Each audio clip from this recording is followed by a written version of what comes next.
In this video, we describe a simple, time and cost-efficient protocol for using transcranial direct current stimulation for psycho and neurolinguistic experiments aimed at studying, in a naturalistic yet fully controlled way, the role of cortical areas of the human brain in word learning, and a comprehensive set of behavioral procedures for assessing the outcomes.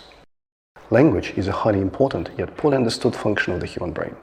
While studies of brain activation patterns during language comprehension are abundant, what is often critically missing is causal evidence of brain areas' involvement in a particular function, not least due to the unique human nature of this ability and a shortage of neurophysiological tools to study causal relationships in the brain non-invasively.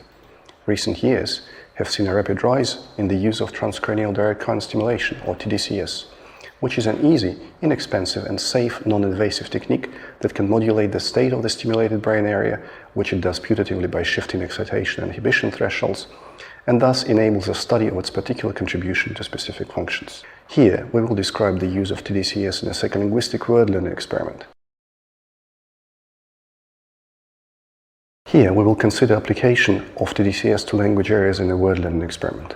In general, the case of word learning is taken here as one example of a neurolinguistic experiment, and the tDCS part of the procedure should not change substantially for other types of language experiments which target the same areas.